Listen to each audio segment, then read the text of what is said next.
Hello, my name's Cody Polston, and I'm the author of a fantasy series called the Aetherstorm Chronicles. And today I would like to talk to you about the world building that went on in this trilogy of books. Trilogy right now, I am working on number 4, which will come out sometime. But I wanted to kind of give you a behind the scenes or in the author's mind kind of perspective of the world building that I did to create this trilogy of books. So it starts back in 2004 or 2005. I had the idea of trying to write a book about a heroine who had the ability to turn herself into a ghost. But the idea was vague, and the problem was, in real life, I am a ghost hunter, and this is when all the paranormal TV shows started coming out, and with that, people realizing, hey, we got local ghost hunters, and I got really busy doing that stuff. So I didn't pick this up again until 2019. Long time. But when I started thinking about it again, I was speaking with my brother, and we talk a lot. And one of the things he really enjoys is Dungeons and Dragons, the whole D&D deal. And he was telling me about this game that he did in the past with a module called Mask of the Red Death. And this kind of concept that he was talking about, and the people would dress up, and he was telling me about some of the elements of the games and all that. And so when I was talking to him about trying to do this book, he suggested, well, why don't you add this element in with the element you already did, that you're thinking about, and create just something new. And that's really kind of what happened. The end product is very different because it's combining different tropes, different genres of things. For example, it has steampunk, it has cosmic horror, regular horror, it has fantasy, historical fiction, and paranormal fiction, all mixed into one to kind of create the world that all this story is going to take place in. But to kind of give you a breakdown, I had to really design things differently to put things outside that were in my mind. So the first thing is just the general makeup of the universe that this is occurring in.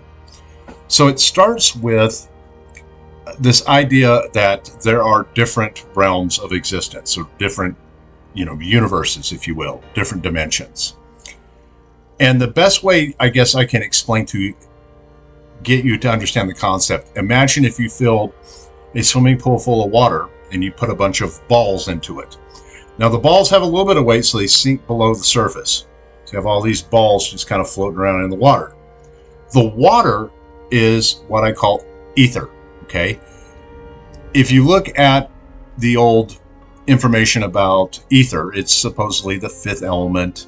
But to me, it's this medium that everything floats and exists inside of. Now, because I wanted to include, monsters and things coming from these other dimensions, I added this element in called the Aetherstorm. So imagine this big, massive space hurricane, if you will, that is moving through the swimming pool. And as it gets close to one ball, it can actually tear the ether, creating a bridge from one universe to the other. And things can come across into our world. So everything you've heard about mythology, elves, dragons, freaking leprechauns, whatever it is, those are all real things. They came during a tear in the ether when the ether storm had passed by. Now, this kind of starts to set up the idea of how the monsters are here. And it's going to inevitably go through and tell a complete different story.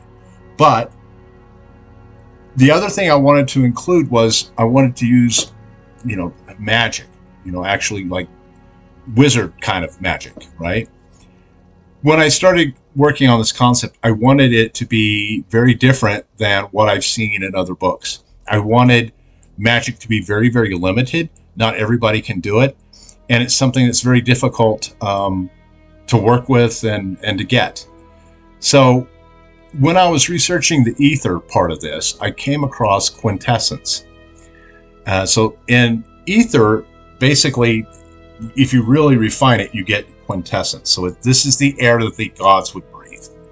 But then when I researched further, I found out in physics, it's a real thing. Quintessence is dark energy, which supposedly has a role in the expansion of the universe. So that's perfect. It's literally it's energy. So the way I've set it up in my world is quintessence is emitted by the sun, but when it hits the earth, it goes around the earth. And that's because the magnetic field of the earth itself diverts that power around. So the only way it can get to earth is what's reflected off of the moon onto the earth at night, thus explaining why magic rituals were done during a full moon. Okay. So now with the magic part in place and how magic is going to work, I'm able to start kind of figuring out how different elements inside of this are going to operate. In fact, quintessence is so rare and there's so little hitting the earth.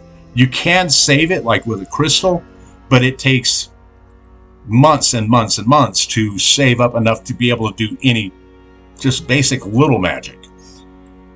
And that's in kind of an important part because of another element that I added, which is the quintessent. A quintessent is a person who has the ability to absorb quintessence coming in and their body amplifies it. So it's like they're a battery and an amplifier. So they're able to amplify it and store it.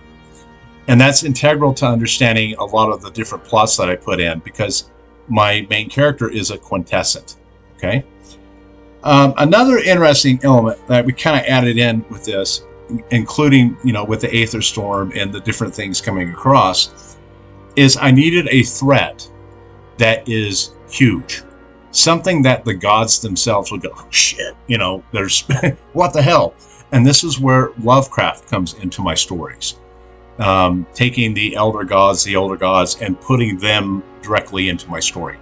If you do not know anything about Lovecraft, I did put a link down in the description of a video that talks about his work and his writings, so you can kind of get a little bit more idea on that. So we have the Lovecraftian or cosmic horror element added into this as well. Now, the final part was a secret society that protects humanity from all of this stuff. So they are able to detect when the Aether is torn.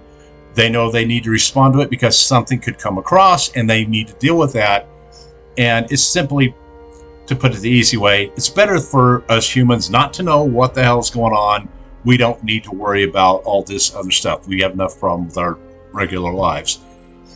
And so I created this secret society called the Society of Psychical Defense.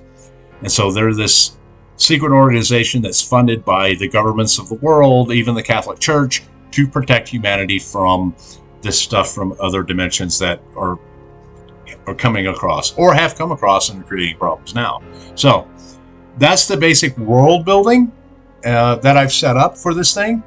I want to do more videos here and talk about different elements of the book, characters, supporting characters, all that, because it does kind of get complex because there's a lot of different things going on, and it's just kind of fun. Hopefully you can see where my imagination just kind of took off and ran with it. And so that's going to be it for this video. You got any questions, put them down in the comments and I'll answer them for you. Until then, see ya.